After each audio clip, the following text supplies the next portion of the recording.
Assalamualaikum warahmatullahi wabarakatuh. Bismillahirrahmanirrahim. Nawayna ta'alluma wa ta'lim wa tadhakkura wa tadhkir wa naf'a wal intifa' wal ifadah wal istifadah wal hatha ala tamassuki bi kitabillahi ta'ala wa sunnati rasulih sallallahu alaihi wasallam wa du'a ila al huda wa dalalata ala al khair ibtigha' wajhillah wa mardatihi wa qurbihi wa sawabihi subhanahu wa ta'ala. اللهم إنا نسألك فهم النبيين وحفظ المرسلين وإلهام الملائكة المقربين.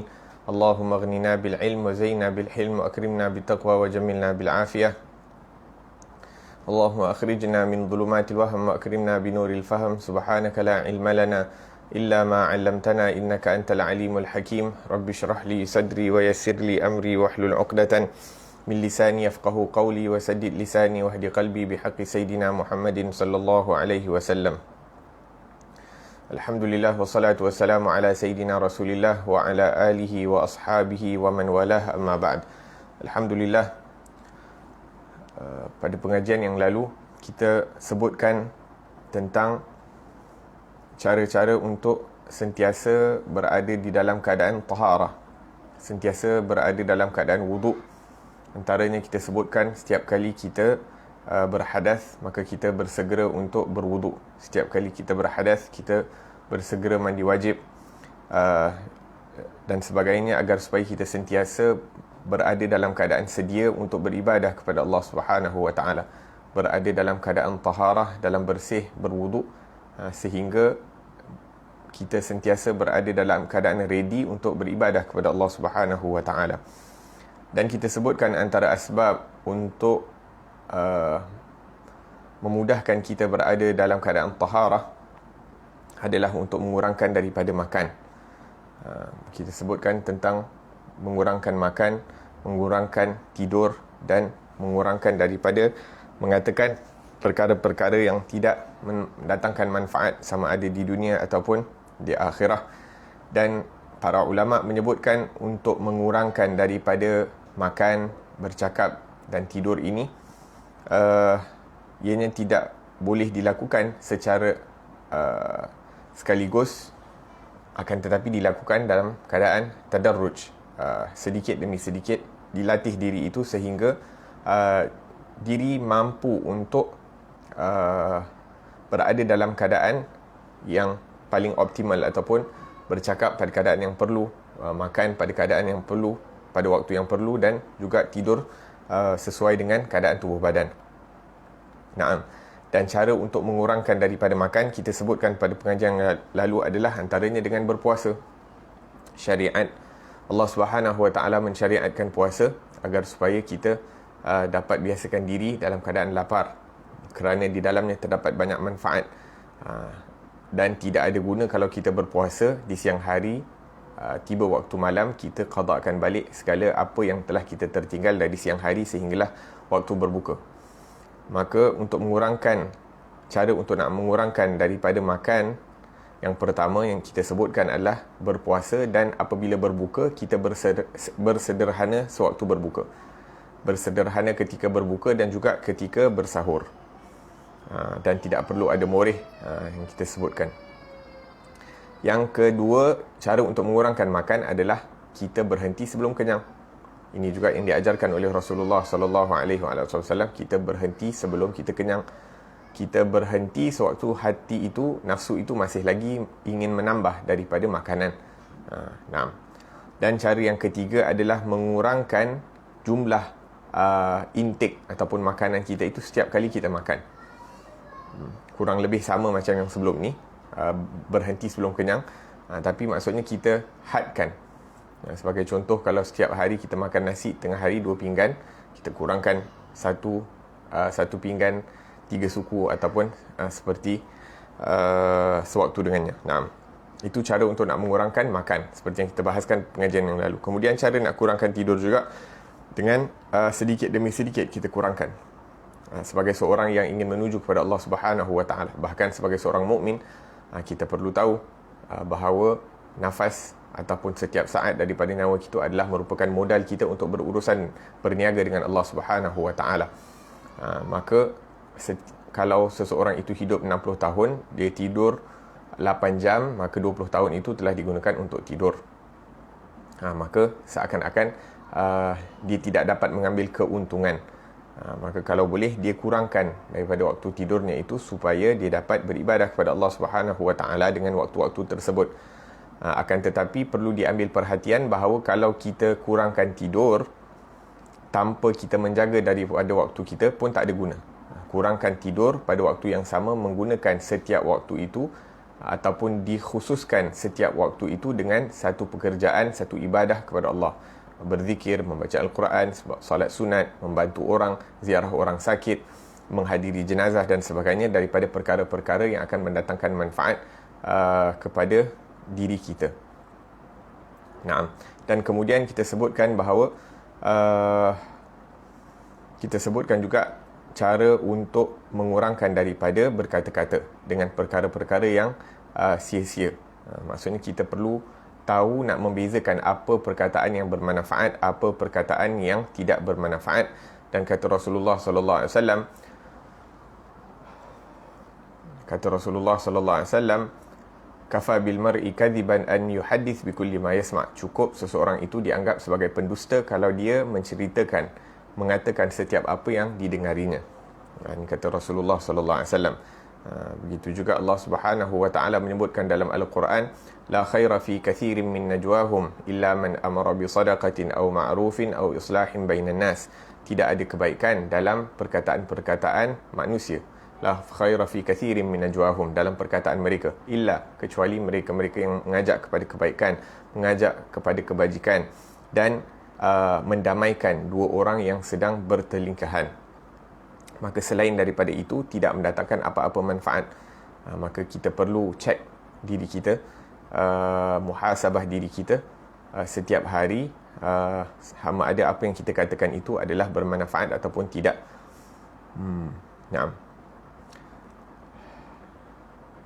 Dan seorang murid, seorang yang ingin mendekatkan diri kepada Allah Subhanahu Wa Taala, perkataannya itu perlu berada di antara tiga perkara ini. Yang pertama kita sebutkan berzikir kepada Allah Subhanahu Wa Taala, zikir kepada Allah bermacam jenis, dan tazkir, sama ada mempelajari daripada ilmu yang bermanfaat ataupun mengajarkan ilmu yang bermanfaat. Maka dia bercakap itu sama ada dia bertanyakan soalan-soalan yang terkait dengan ilmu yang bermanfaat ataupun dia mengajarkan daripada ilmu yang bermanfaat. Dan yang ketiga adalah untuk menjalankan urusan kehidupan dunianya. Maksudnya kalau dia nak beli barang kena bercakap, kalau dia nak menyelesaikan tugas-tugasannya sebagai seorang ketua keluarga, sebagai suami atau isteri dan sebagainya, maka itu dianggap sebagai perkara yang menjalankan tugasan harian itu dibolehkan. Adapun daripada perkara selain itu, maka tidak mendatangkan apa-apa manfaat, sehingga ianya boleh ditinggalkan ataupun dikurangkan. Allahu Akbar. Dan kita sebutkan bahawa perkataan, berkata-kata ini juga merupakan nafsu. Seperti mana makan, minum, tidur, berkahwin, ini semua merupakan daripada nafsu syahwat ataupun keinginan hawa nafsu.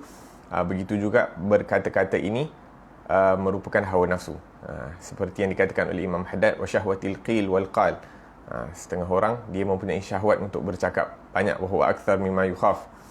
Dan ini merupakan satu perkara yang ditakuti oleh para pendakwah ataupun ustaz-ustaz, kerana terkadang disebabkan mereka itu ditugaskan untuk bercakap, memberi nasihat dan sebagainya, terkadang dah terlampau biasa untuk bercakap sehingga tidak ada kontrol untuk berhenti. Perlu untuk kita tahu bila nak tarik handbrake untuk nak berhenti daripada berkata-kata, sehingga ianya tidak menjadikan satu kebosanan buat orang yang mendengar. La ilaha illallah. Bahkan berkata sebahagian as-sahabah radhiyallahu anhum ajma'in, Rasulullah sallallahu alaihi wasallam terkadang berikan break, cuti untuk as-sahabah. Yang ini ada hari yang mana Nabi tak berikan ceramah ataupun tak beri nasihat. Kerana apa? Kerana takut ada kebosanan yang akan yang kebiasaannya, kebosanan ini merupakan daripada sifat ataupun tabiat seorang manusia.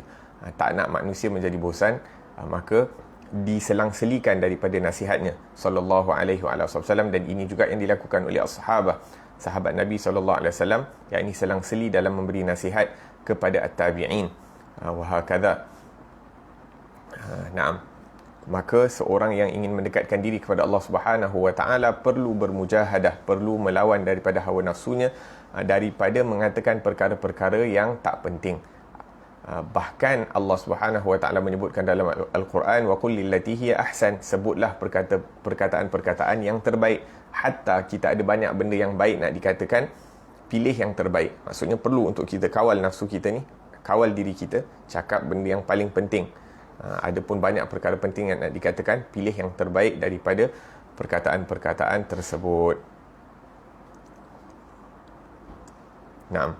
Jadi bercakap bila ada keperluan, bila tak ada keperluan untuk bercakap, berdiam diri, dengan berzikir kepada Allah Subhanahu wa taala, ataupun berdiam diri dengan bertafakur, berfikirkan tentang keagungan Allah Subhanahu wa taala di dalam keagungannya dalam menciptakan segala makhluk yang berada di keliling kita. La ilaha illallah. Dan terkadang kita hadir bersama manusia, kita duduk bersama rakan-rakan ataupun duduk bersama ahli keluarga, kita mampu untuk berzikir tanpa mereka merasakan bahawa kita ni sedang berzikir. Sebagai contoh, kalau kita nak berzikir la ilaha illallah tanpa menggerakkan lidah kita, maka kita mampu untuk membuatnya. Hatta kita dengar ceramah, hati kita boleh la ilaha illallah tanpa menggerakkan lidah, tanpa menggerakkan bibir dan lidah kita, kita mampu untuk mengucapkan la ilaha illallah. Kita boleh cuba ni, sewaktu kita mendengar daripada ceramah, dalam hati kita la ilaha illallah, la ilaha illallah, la ilaha illallah, berzikir tanpa yang orang lain tahu yang kita sedang berzikir. Dan ini juga lebih baik, lebih selamat untuk diri kita daripada perasaan riak. Terkadang bila kita berzikir, orang ingatkan kita riak, ataupun kita sendiri merasa, oh Masya Allah, aku ni lagi bagus, orang tengah bercakap, aku berzikir.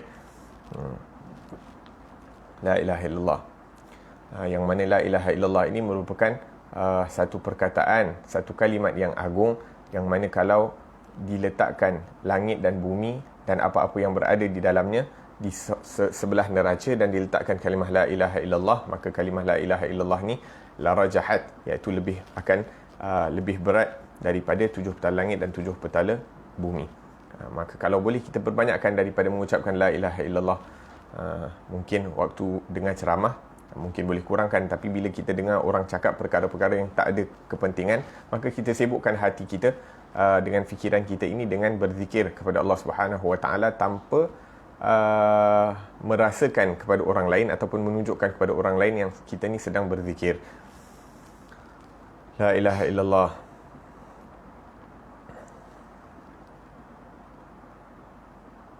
Akan tetapi berjaga-jaga, jangan sampai pula sewaktu kita kerja, kita berzikir kepada Allah Subhanahu wa taala, dan zikir itu mengambil perhatian kita, mengelakkan kita daripada menyempurnakan tugasan yang telah ditugaskan kepada kita. Maksudnya kita ada tugas untuk disiapkan, kita ada tugas untuk disempurnakan dengan teliti, maka perlulah bagi perhatian kita dan ketelitian kita dalam melakukan perkara yang kita telah diamanahkan tersebut. Kemudian apabila kita selesai daripada tugasan kita, kerja kita, barulah kita gunakan waktu lapang untuk berzikir kepada Allah Subhanahu wa taala. Naam. Kerana apa? Kerana kita ditugaskan untuk bekerja, dan kerja itu merupakan amanah kita, dan saat-saat ataupun waktu-waktu yang kita berada melakukan tugas itu, kita dibayar dengan jumlah yang tertentu. Jadi selagi mana kita bekerja, bahkan dikatakan bahawa kerja itu merupakan wirid kita harian. Dengan kita bekerja mencari rezeki yang halal, mencari rezeki untuk memberi nafkah kepada orang-orang yang wajib nafkah kepada diri kita, maka itu merupakan wirid kita harian. Wirid dari segi iaitu itu merupakan amalan kita.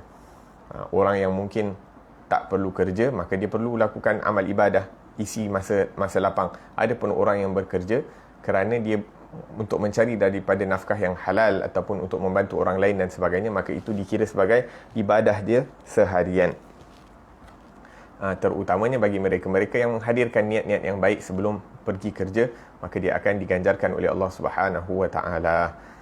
Seperti apa? Seperti mencari rezeki yang halal, menginfakkan kepada orang yang wajib nafkah ke atas mereka, menjaga diri mereka daripada perkara-perkara yang haram, daripada meminta-minta dan sebagainya. Wahakadha.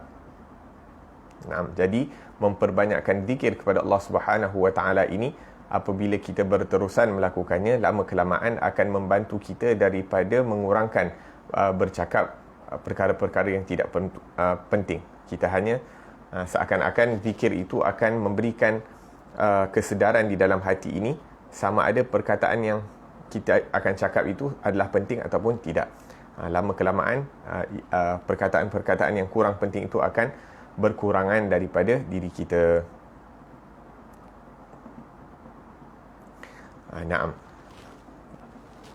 Antara yang boleh juga kita lakukan selain daripada berzikir untuk mengurangkan daripada perkataan yang tidak penting adalah kita plan kita punya jadual harian. Maksudnya apa? Maksudnya kita tahu hari ini kita akan berada di beberapa tempat, kita akan berjumpa dengan beberapa orang.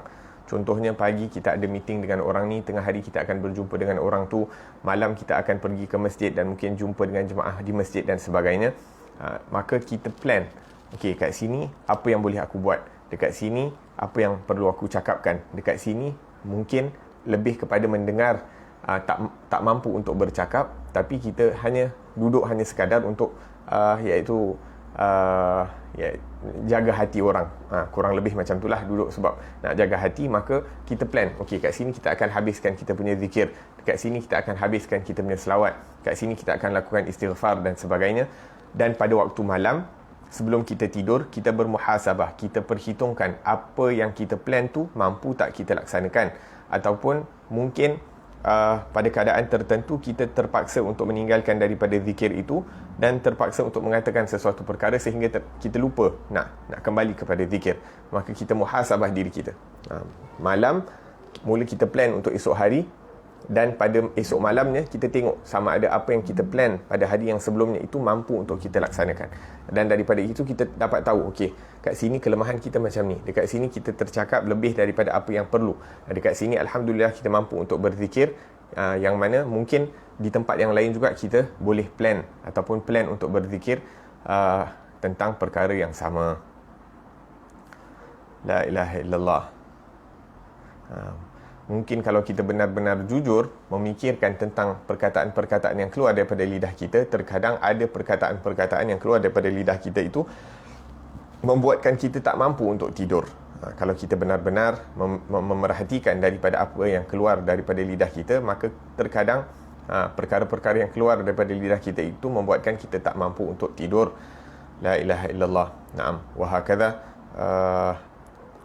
Satu, memperbanyakkan zikir kepada Allah Subhanahu Wa Taala pada setiap waktu dan keadaan, sehingga dengan berzikir itu akan menjadikan hati kita itu lebih memberikan perhatian terhadap apa yang akan diperkatakan oleh lidah tersebut. Dan yang kedua, untuk kita plan apa yang kita akan buat esok hari, siapa yang kita akan berjumpa, apa yang kita akan lakukan sewaktu kita berjumpa dengan orang, dengan si fulan ataupun si fulan. Dan pada malam hari itu kita bermuhasabah sama ada kita berjaya untuk melakukan apa yang kita plan ataupun tidak. Naam.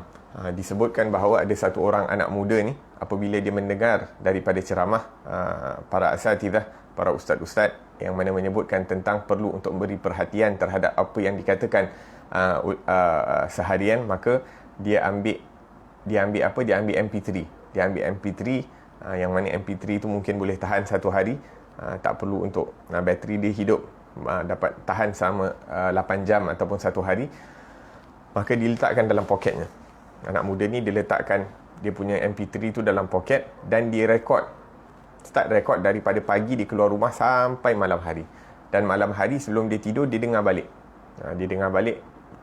Mungkin 3 jam yang pertama ataupun 3 jam yang terakhir, mana-mana yang dirasa perlu untuk perhatikan sama ada apa yang dikatakan itu adalah bermanfaat ataupun tidak, maka lama kelamaan dia bersyukur kepada Allah Subhanahu Wa Taala atas perkara-perkara, atas perkataan-perkataan yang baik yang keluar daripada mulutnya, yang mana ianya akan menjadi daripada amalan baik di dalam buku catatannya, akan memberatkan timbangan amalannya. Adapun daripada perkara-perkara yang buruk, yang keluar, yang tak perlu, yang tak penting, maka dia dapat beristighfar dengan adanya MP3 tersebut. Wahakadha.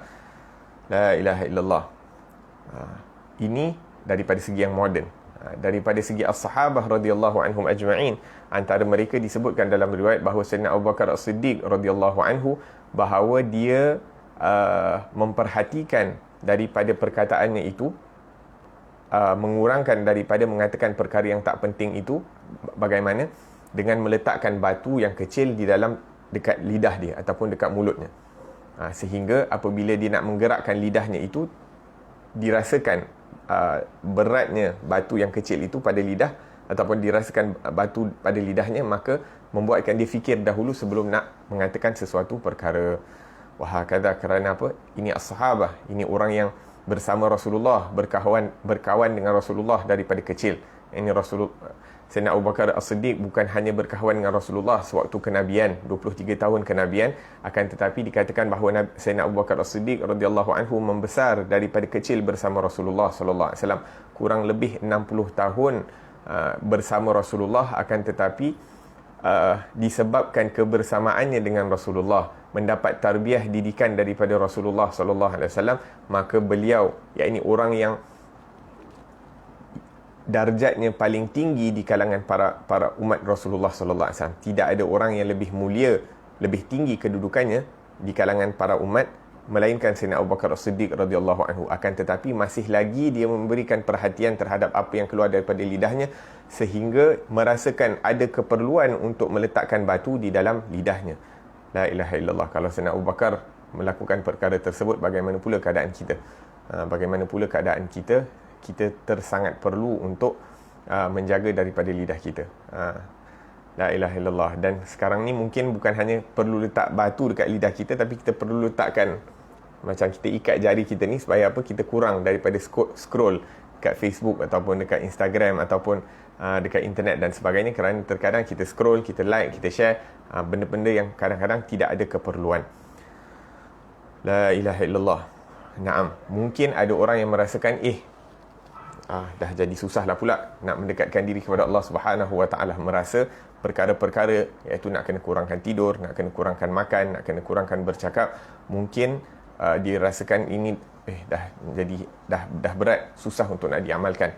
Akan tetapi ketahuilah bahawa perkara yang nampak berat ini akan membuahkan hasil yang besar. Kita akan nampak faedahnya pada hari kiamat nanti, yang mana mungkin kesusahan itu hanya mengambil masa beberapa waktu yang singkat.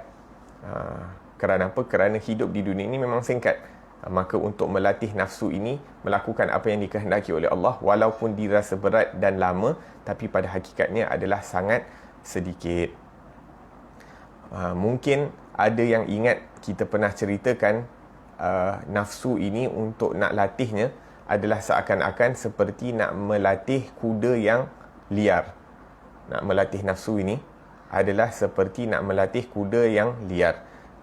Yang mana kuda yang liar ni pada mulanya, hatta yang trainer dia tu akan bersusah payah berada di atas kuda ini, kerana kuda ni akan terlompat sana, terlompat sini, nak cuba jatuhkan daripada tuan dia, daripada belakangnya. Maksudnya kuda ni kalau dia marah, dia akan degil lah, dia akan cuba nak jatuhkan tuan dia. Akan tetapi kalau tuan dia putus asa, khalas, kuda tu tak akan jadi jinak. Akan tetapi kalau berterusan diberikan perhatian, diberikan didikan, dilatih dan sebagainya, dengan bersabar sikit demi sedikit, insya-Allah selepas 3 bulan, selepas 6 bulan, selepas tahun, insya-Allah nafsu itu akan menjadi jinak dan lembut dan mudah untuk mengikuti daripada apa yang disuruh oleh tuannya. Wahakadha. La ilaha illallah. Terutamanya kalau kita memperbanyakkan doa kepada Allah Subhanahu Wa Taala, yakni kita cuba untuk kurangkan bercakap, kita cuba untuk kurangkan makan, kita cuba untuk kurangkan tidur dan sebagainya, dan pada waktu yang sama kita memperbanyakkan doa kepada Allah Subhanahu Wa Taala, banyakkan merayu kepada Allah Subhanahu Wa Taala. Allahumma a'inni ala dzikrika wa syukrika wa husni ibadatik. Ataupun kita doa, Allahumma hdina li ahsanil a'mali wal akhlaq. Ya Allah, berilah aku hidayah, petunjuk untuk melakukan perkara yang paling disukai oleh kamu. Allahumma hdina li ahsanil a'mal wal akhlaq, yakni untuk melakukan amalan yang paling kamu ridai dan juga akhlak yang terpuji. Bagilah aku petunjuk supaya aku dapat melakukan amalan yang baik dan juga dapat berakhlak, bersifat dengan akhlak yang mulia seperti yang ditunjukkan oleh Rasulullah sallallahu alaihi wasallam. Maka makin banyak kita berdoa, makin banyak kita memohon dan merayu kepada Allah Subhanahu wa taala, insya-Allah dipermudahkan kita untuk mendidik daripada nafsu kita. Naam. Dan antara perkara juga yang penting untuk kita mampu mendidik ataupun mendisiplinkan diri kita ini untuk mengurangkan makan, tidur dan bercakap adalah dengan mempunyai jadual waktu yang baik sepanjang hari. Maksudnya dengan kita mengikuti jadual waktu yang telah ditetapkan seharian. Dan kita seorang Islam, alhamdulillah jadual waktu kita ini dah ditetapkan oleh Allah Subhanahu wa taala. Apa di jadual waktu kita yang ditetapkan oleh Allah Subhanahu wa taala? Kita punya jadual waktu yang ditetapkan Allah adalah as-salah. Salat fardu 5 waktu itu merupakan jadual yang telah ditetapkan oleh Allah Subhanahu wa taala. Jadi kalau kita nak plan seharian kita tu, kita dah tahu dah. Dalam plan tu pertama plan yang kita letakkan adalah solat subuh, solat zuhur, solat asar, solat maghrib dan solat isya. Dan kalau boleh kita pastikan kita melakukan ataupun kita tunaikan solat berjemaah, solat fardu itu dalam keadaan berjemaah di masjid. Selagi mana kita mampu untuk solat di masjid, kita usahakan untuk solat di masjid. Dan kalaupun kita punya tempat kerja jauh daripada masjid dan tidak mudah untuk kita keluar untuk menunaikan solat, maka kita pastikan kita solat dalam keadaan berjemaah bersama rakan-rakan yang berada di masjid.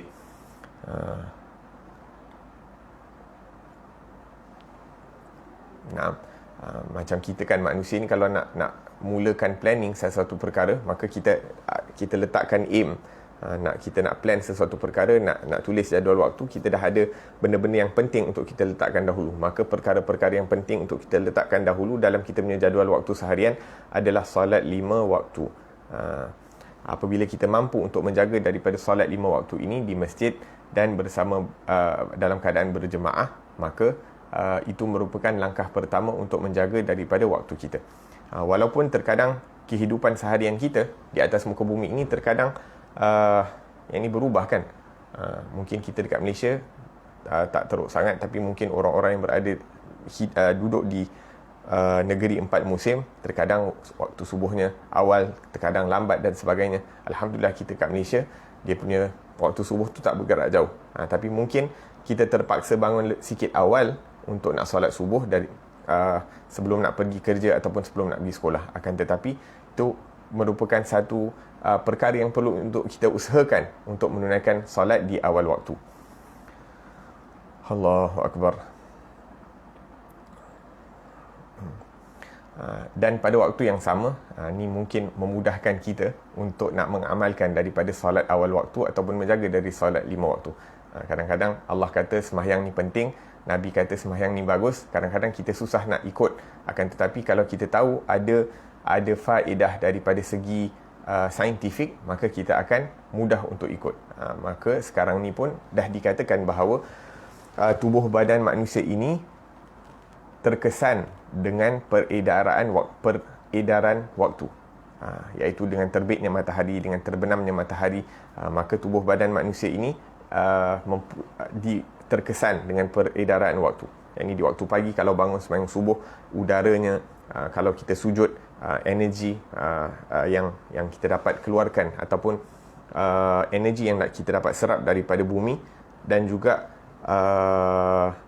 Allahumma salli ala Muhammad, gelombang-gelombang yang ada daripada dalam tubuh badan kita itu dapat dikeluarkan. Kita sekarang ni berada dalam internet, semua wifi dan sebagainya, maka ada benda-benda yang tak elok yang resap dalam badan kita. Kita pun carry handphone dan sebagainya kat rumah kita dengan wifi dan sebagainya. Maka perkara-perkara yang negatif itu boleh dikeluarkan melalui as-sujud, dengan kita bersujud kepada Allah Subhanahu wa taala. Naam.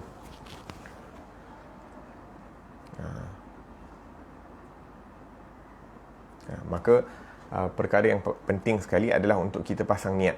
Kita pasang niat setelah kita mengetahui tentang cara untuk mendisiplinkan diri melalui makan, melalui tidur, melalui bercakap dan melalui as-salah ini, maka kita pasang niat dan kita berdoa kepada Allah Subhanahu Wa Taala agar dipermudahkan untuk kita menunaikan apa yang kita niatkan tersebut. La ilaha illallah ladaina fi tadhhibin nafs wa tarqiyatiha fi sayri ila Allah mihwarain. Jadi kita ada 2 poin penting yang perlu untuk kita laksanakan, untuk kita disiplinkan diri dalam perjalanan kita menuju kepada Allah Subhanahu Wa Taala. Yang mana yang pertama itu adalah bagaimana nak menjaga waktu dan bagaimana untuk nak bermuamalah, berinteraksi dengan manusia. Macam mana nak jaga waktu dan bagaimana nak bermuamalah dengan manusia, ataupun dengan orang-orang yang berada di sekeliling kita. Kalau kita mampu untuk menjaga daripada 2 perkara ini, antara perkara yang bermuamalah dengan manusia sekeliling kita ni adalah perkara yang kita katakan seharian. La ilaha illallah.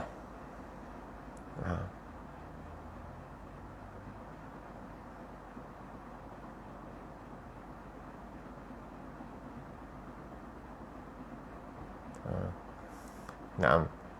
Dan pastikan kita menjaga waktu dan kita menjaga daripada urusan kita bersama manusia ini bukan hanya sewaktu kita berada di dalam masjid, sewaktu kita berada di dalam madrasah, ataupun sewaktu kita berada di rumah. Kita cuba jaga waktu dan cuba jaga urusan kita, hubungan kita bersama manusia ini di mana saja kita berada.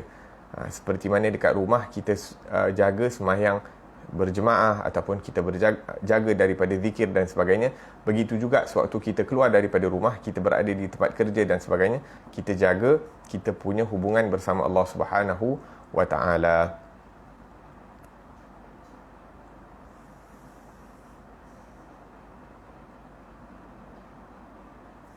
Dan yang mana insya-Allah kita akan sebutkan tentang bagaimana nak menjaga waktu melalui menjaga daripada solat fardu dan apa yang perlu diperhatikan daripada solat-solat fardu. Kita akan perbahaskan tentang solat fardu, kita akan perbahaskan daripada solat-solat sunat yang rawatib ataupun yang nawafil. Kita akan perbahaskan pada pengajian yang akan datang tentang zikir dan wirid-wirid, dan bagaimana menggunakan akal fikiran ini untuk berfikir tentang keajaiban makhluk Allah Subhanahu Wa Taala atau perkara-perkara yang Allah Subhanahu Wa Taala telah aturkan dalam kehidupan kita seharian. La ilaha illallah.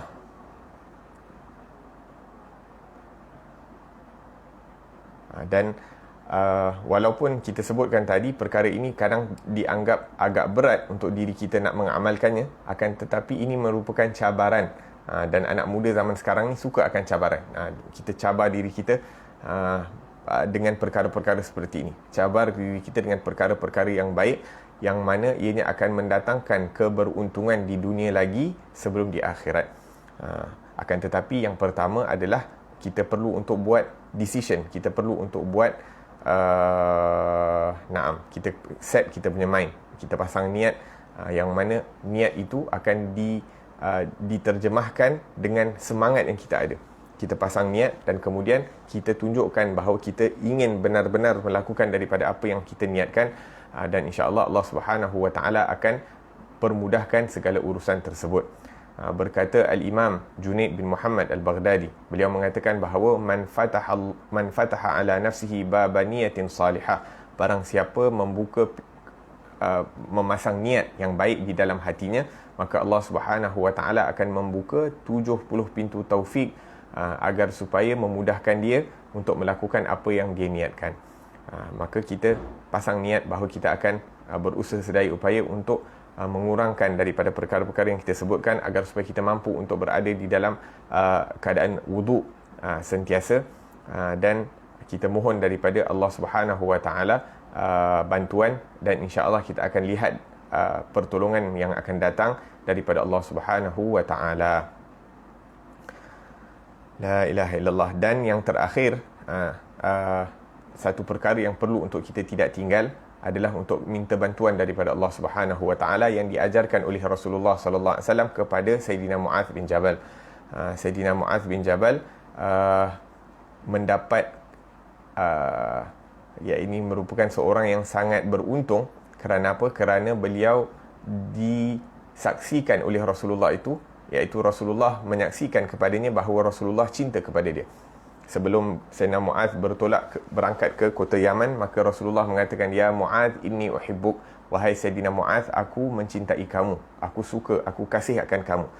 Kemudian Nabi SAW mengatakan, "Fala tada'unna dubura kulli salatin an taqula Allahumma a'inni ala dhikrika wa syukrika wa husni ibadatik." Ya Allah, aku mohon perlindungan daripada kamu ataupun mohon pertolongan daripada kamu untuk aku mudah berzikir, bersyukur dan menyempurnakan ibadah kepada Allah Subhanahu wa taala. Subhanallah. Betapa hebatnya Sayyidina Mu'adh, dan kita tak boleh nak bayangkan betapa gembiranya seseorang itu apabila dia dikatakan oleh Rasulullah kepadanya itu Rasulullah cinta kepada dia. Kita tak boleh nak bayangkan, subhanallah.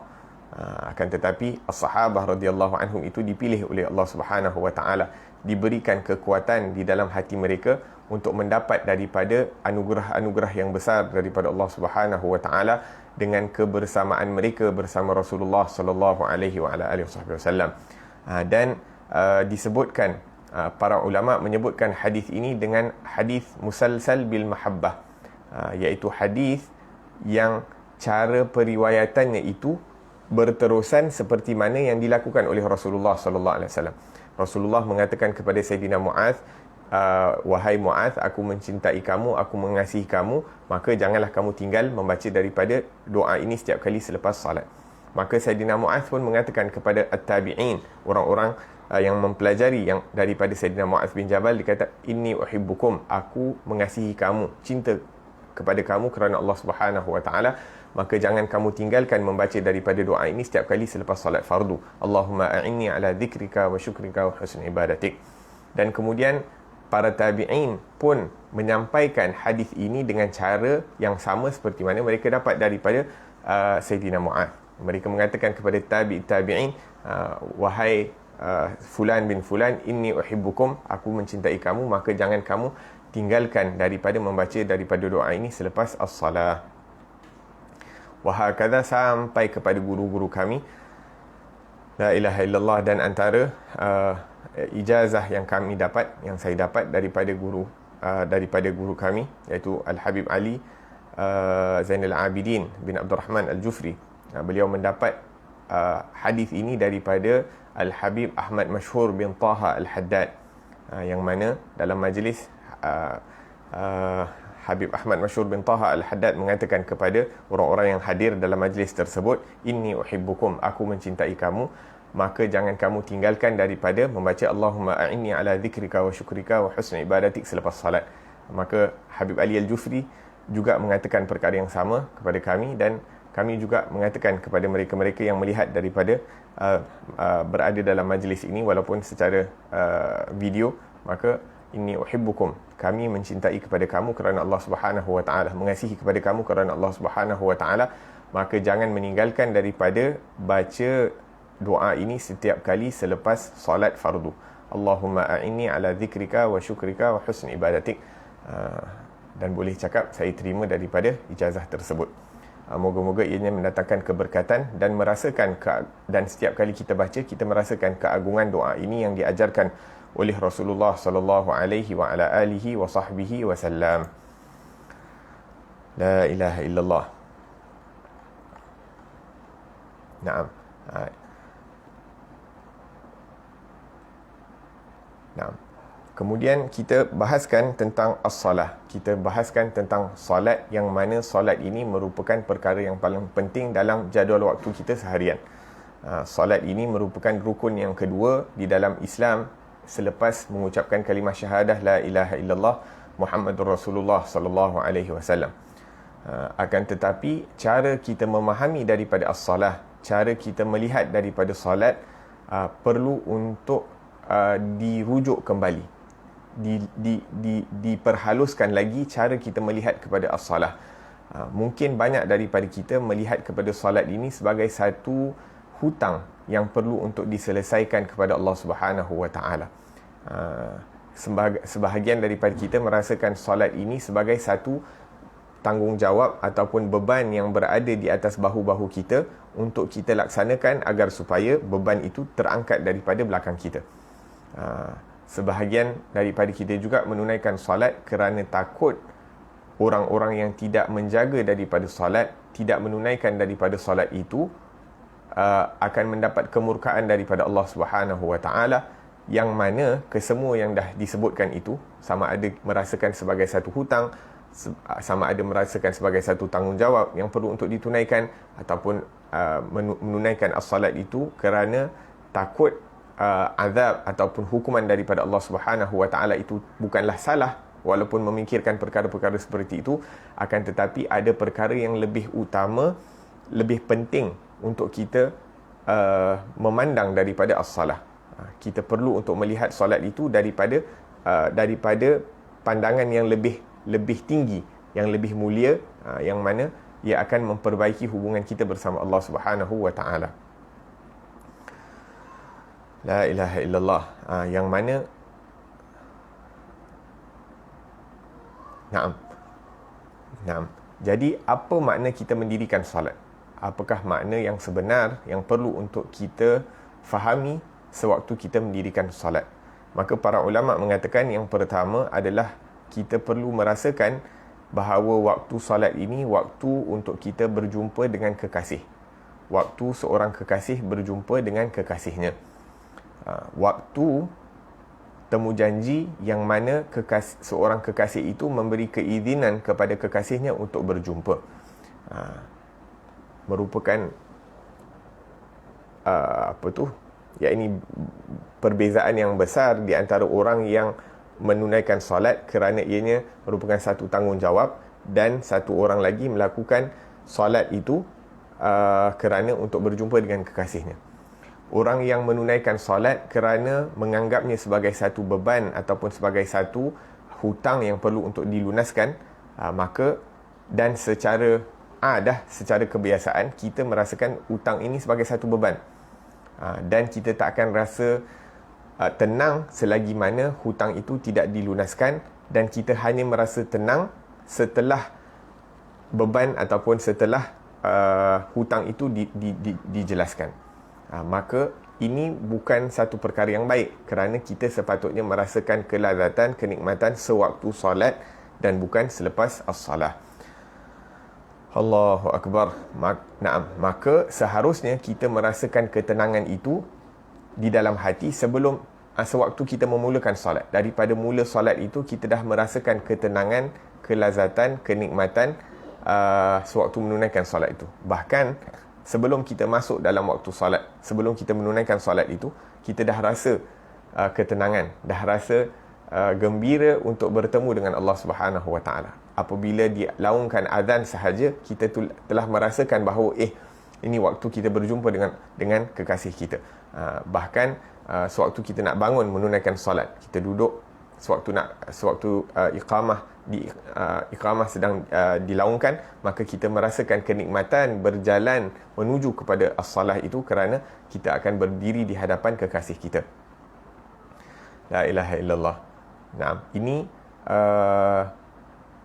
Ini cara pertama untuk kita memandang daripada solat. Kita menganggapnya sebagai waktu kita bertemu dengan kekasih kita. Maka apabila kita merasakan solat itu waktu kita bertemu dengan kekasih kita, maka kita akan mempersiapkan diri kita dengan sebaik mungkin untuk berjumpa dengan kekasih kita. Kita akan tertunggu-tunggu bila untuk waktu tersebut, dan kita akan tunaikan secepat mungkin. Tidak akan dilengahkan. Yang kedua, kita perlu melihat kepada solat ini sebagai satu waktu untuk kita mempersembahkan segala hajat kita kepada Allah Subhanahu Wa Taala. Waktu solat ini merupakan waktu kita mengadu kepada Allah Subhanahu Wa Taala tentang segala masalah yang kita hadapi, dan meyakini bahawa tidak ada Tuhan, tidak ada zat lain, tidak ada orang lain yang mampu untuk menyelesaikan daripada masalah tersebut melainkan Allah Subhanahu Wa Taala. Maka kita tahu pada waktu kita berjumpa dengan Allah, ini waktu yang paling penting, kerana tak ada orang yang mampu untuk menyelesaikan masalah kita melainkan Malikul Muluk, jalla jalaluhu wa ta'ala azamatuh. La ilaha illallah. Maka kita persembahkan segala keperluan kita, keperluan dunia, keperluan akhirat, masalah kita, masalah di dunia, masalah di akhirat, segala problem kita, segala stres kita, segala apa yang kita perlukan itu kita persembahkan kepada Allah Subhanahu wa taala, dan meyakini bahawa tidak ada orang lain yang mampu, tidak ada zat lain yang mampu untuk membantu kecuali Allah Subhanahu wa taala. Yang pertama tadi, waktu untuk berjumpa dengan kekasih. Yang kedua, waktu untuk mempersembahkan segala masalah, segala keperluan yang kita ada kepada Allah Subhanahu wa taala. Dan kefahaman yang ketiga perlu ada sewaktu kita menunaikan solat adalah kita ini berada pada waktu ataupun di tempat yang mana kita ni akan dinaikkan darjat kita di sisi Allah Subhanahu wa taala. Kalau dekat dunia ni kita tahu, kita pergi dekat satu tempat, kita akan dinaikkan daripada gaji kita, ataupun dinaikkan daripada pangkat kita, dinaikkan daripada kelebihan-kelebihan, faedah-faedah yang biasanya diberikan kepada kita itu ditambah oleh seseorang. Maka kita akan tertunggu-tunggu untuk berada di tempat tersebut kerana kita tahu, ataupun berjumpa dengan orang yang tertentu kerana kita tahu bila kita jumpa dengan dia, gaji kita akan dinaikkan, faedah-faedah kita akan diberikan, mungkin ya ini tugasan kita ataupun kita punya Allahumma salli ala Muhammad, kita punya pangkat akan dinaikkan oleh orang ini. Maka begitu juga apabila kita berjumpa dengan Allah Subhanahu wa taala, merupakan peluang untuk dinaikkan darjat kita, peluang untuk dinaikkan gaji ataupun pahala kita, peluang untuk mendapat sijil bahawa orang ini orang yang disukai oleh Allah Subhanahu wa taala. Wa hakadha, apabila kita merasakan bahawa solat itu peluang untuk kita dinaikkan pangkat dan sebagainya, maka kita akan look forward, kita akan tidak sabar untuk menunaikan as-salah kerana pintu segala kejayaan ataupun kunci kepada segala kekayaan dan kejayaan berada di tangan Allah Subhanahu wa taala sahaja. La ilaha illallah. Naam. Dan waktu solat ini bukan hanya peluang untuk kita mendapat penambahan daripada pemberian Allah Subhanahu wa taala di dunia, bahkan mendapat penambahan daripada pemberian Allah Subhanahu wa taala di akhirat. Bagaimana untuk mendekatkan diri kita kepada Allah Subhanahu wa taala? Dengan solat itu pada hakikatnya kita mendekatkan diri kepada Allah Subhanahu wa taala. Dengan solat itu pada hakikatnya kita memperbaiki ubudiyah, kehambaan kita kepada Allah Subhanahu wa taala. La ilaha illallah. Naam. Jadi sewaktu kita pergi ke masjid, berjalan ke masjid, kita dah merasakan, yakni seakan-akan kita nak pergi interview, sama ada gaji kita akan dinaikkan, mendapat pangkat baru ataupun mendapat tugasan baru, mendapat kerja baru dan sebagainya. Maka kita pergi dalam keadaan ingin berjumpa dengan kekasih, ingin mempersembahkan daripada segala keperluan kita kepada Allah Subhanahu wa taala, dan ingin mendapatkan kenaikan gaji, kenaikan pangkat di sisi Allah Subhanahu wa taala. Daripada kita berjalan ke masjid, daripada kita masuk ke masjid, daripada kita sembahyang tahiyatul masjid, daripada zikir yang kita ucapkan sebelum kita menunaikan solat, untuk mempersiapkan hati kita ini, untuk menghadirkan hati kita ini bersama Allah Subhanahu wa taala sebelum masuk ke dalam as-salah. Sehingga kita berada di dalam salat dan berada pada keadaan yang paling dekat dengan Allah Subhanahu wa taala, seperti yang disebutkan dalam hadis Nabi sallallahu alaihi wasallam, aqrabu ma yakunul 'abdu min rabbih wa huwa sajid. Waktu yang paling dekat seorang hamba itu bersama Allah Subhanahu wa taala adalah apabila dia berada dalam keadaan sujud. Sehingga berkata para ulama, kalau ada orang yang tidak bersujud, yakni hypothetically, iaitu kita bayangkan sahaja walaupun takkan ada, maksudnya kalau ada orang berada di 7 petala langit, berada di langit yang paling tinggi sekali, yang paling atas sekali, dalam keadaan tidak bersujud, dan orang yang berada di bawah bumi sekali, yang paling rendah, berada dalam keadaan sujud, maka orang yang sedang bersujud itu adalah lebih dekat kepada Allah Subhanahu wa taala daripada orang yang berada di 7 petala langit. Naam. Allahu akbar. Naam. Jadi salat kita sebutkan bahawa peluang untuk kita dinaikkan kedudukan kita di sisi Allah, peluang untuk mempersembahkan hajat kita, dan kita tahu, kita yakin bahawa tak ada orang yang mampu untuk memberikan segala keperluan kita, keinginan kita, melainkan Allah Subhanahu wa taala. Dalam hadis disebutkan, ud'ullah wa antum muqinuna bil ijabah. Doalah kepada Allah Subhanahu wa taala dalam keadaan kamu meyakini Allah akan pasti terima daripada permohonan kamu. Maka dalam salat itu merupakan waktu untuk kita mempersembahkan segala permohonan keperluan kita kepada Allah Subhanahu wa taala. Amman yujibul muttarra idza da'ahu wa yakshifus su'. Tidak ada orang yang tidak ada zat yang mampu untuk menerima untuk membantu doa orang-orang yang tertekan. Maksudnya kita perlu berdoa kepada Allah Subhanahu wa taala dengan mengetahui bahawa tidak ada tempat lain yang boleh kita bergantung selain daripada Allah Subhanahu wa taala.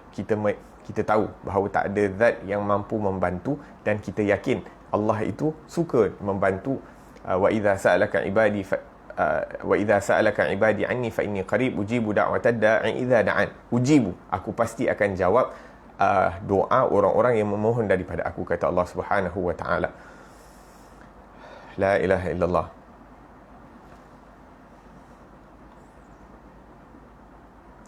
Naam. Sekarang ini di alam yang nyata yang kita hidup ni, sebagai contoh, yakni apabila seorang itu baru berkahwin selepas dia nikah, kali pertama dia berjumpa dengan suami dan isteri, buat kali pertama dia jumpa, maka perasaan yang mereka rasakan itu merupakan satu perasaan yang luar biasa. Yakni suami first time jumpa isteri, isteri first time jumpa suami, yakni Allah Subhanahu maka dan kedua-duanya itu tidak sabar menjumpa satu dengan yang lain. Merupakan satu perasaan yang luar biasa, dan seharusnya kita merasakan perasaan tersebut. Walaupun kita cuba usaha untuk merasakan bahawa setiap kali salat itu merupakan satu peristiwa yang sangat istimewa dalam kehidupan kita. Setiap kali kita menunaikan salat, mendekatkan diri kepada Allah Subhanahu wa taala melalui salat, seakan-akan perasaan yang luar biasa menyelubungi diri kita, hati kita ini, sehingga kita cuba untuk melakukan perkara yang sebaik mungkin. La ilaha illallah. Seorang anak yang mungkin bermusafir, meninggalkan ibunya kerana pelajaran ataupun pekerjaan dan sebagainya, dan ibunya sangat rindu kepada anak tersebut. Apabila anak itu kembali berjumpa dengan ibunya, maka perasaan ibu tu diselubungi dengan kasih sayang, dengan kerinduan. Maka ini juga sebagai salah satu gambaran bagaimana keadaan seorang yang menyintai itu berjumpa dengan orang yang dicintai. Allahu Akbar. Ataupun terkadang kita mempunyai teman rapat, kita ada kawan yang rapat yang kita kenal dia kerana Allah Subhanahu wa taala. Ada perkara-perkara yang menyebabkan kita terpisah dengan kawan tersebut. Setelah beberapa lama baru kita mampu untuk berjumpa dengan kawan tersebut, maka perasaan gembira untuk berjumpa dengan kawan tersebut yang lama telah kita terpisah dengan dia, iaitu kita tak sabar berjumpa dengan dia, dan kita banyak perkara nak cakapkan dengan dia, ataupun nak beritahu kepada rakan tersebut. Wahakadha. Maksudnya bila berjumpa dengan Allah Subhanahu wa taala, ada banyak luahan hati yang ingin kita luahkan kepada Allah Subhanahu wa taala. Banyak keinginan yang ingin kita sampaikan kepada Allah Subhanahu wa taala. Maka apabila ada perasaan seperti ini dalam hati, barulah solat kita ni akan dipenuhi dengan makna. Barulah mempunyai makna sewaktu kita menunaikan solat kepada Allah Subhanahu wa taala. Ini baru perasaan manusia dengan manusia, iaitu suami dengan isteri, ibu dengan anak, kawan dengan kawan karibnya dan sebagainya. Akan tetapi salat ini merupakan waktu kita berjumpa dengan kekasih yang paling agung, iaitu Allah Subhanahu wa taala. Jadi apabila tiba saat azan, kita patutnya merasakan bahawa waktu untuk berjumpa dengan kekasih yang paling agung, yang paling hebat adalah, iaitu Allah Subhanahu wa taala telah datang. Maka dengan ini barulah menjaga daripada waktu itu mendatangkan makna yang lebih dalam. Bukan hanya sekadar melepaskan daripada tanggungjawab, akan tetapi waktu itu merupakan waktu yang sangat penting dalam kehidupan seharian kita, kerana kita 5 kali sehari dapat berjumpa dengan Allah Subhanahu wa taala, dapat iaitu mempersembahkan daripada permohonan dan keperluan kita kepada Allah Subhanahu wa taala, dan juga merupakan waktu untuk kita dinaikkan pangkat di sisi Allah Subhanahu wa taala, yang mana apabila kita dinaikkan pangkat di sisi Allah, maka tidak ada orang yang mampu untuk mengambilnya kembali daripada kita. Nah, moga-moga Allah Subhanahu wa taala letakkan kecintaan kita, kecintaan dalam hati kita terhadap as-salah, meletakkan kebesaran Allah, keagungan Allah dalam hati kita dalam as-salah, meletakkan kecintaan kita kepada Allah Subhanahu wa taala dan kepada Rasul sallallahu alaihi wasallam melebihi daripada kecintaan kita terhadap segala yang lain. Moga-moga Allah Subhanahu wa taala letakkan di dalam hati kita ini keinginan untuk mendapatkan keridaan Allah dan keridaan Rasul lebih daripada kita ingin menggembirakan hati orang lain selain daripada Allah dan Rasul sallallahu alaihi wasallam. Sesuai dengan firman Allah, wallahu wa rasuluhu ahaqqu an yurduhu in kanu mu'minin. Sesungguhnya Allah dan Rasulnya itu adalah lebih layak untuk kamu mendapatkan keridaan mereka jikalau kamu benar-benar orang yang beriman. Moga-moga Allah Subhanahu wa taala berikan kepada kita hakikat iman dan Islam, berikan kepada kita hakikat as-salah, dan moga-moga Allah Subhanahu wa taala berikan kita hakikat kecintaan terhadap Allah dan Rasul sallallahu alaihi wasallam fi khairin wa lutfin wa afiyah, sehingga tidak ada perkara yang lebih penting daripada apa-apa yang diperintahkan oleh Allah dan diperintahkan oleh Rasul sallallahu alaihi wasallam fi khairin wa lutfin wa afiyah ala hadhihi kullina salih jamal khairatid dunya wal akhirah wa ila hadratin nabi Muhammadin sallallahu alaihi wasallam. Al-Fatiha.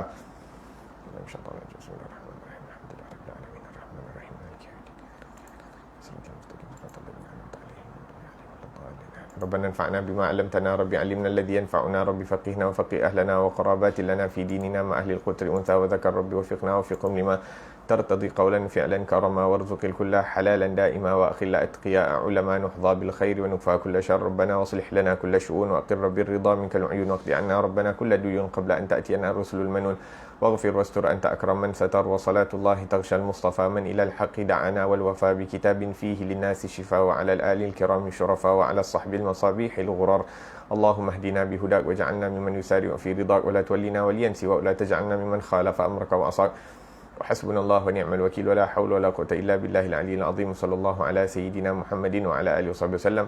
الحمد لله رب العالمين والسلام عليكم ورحمة الله وبركاته.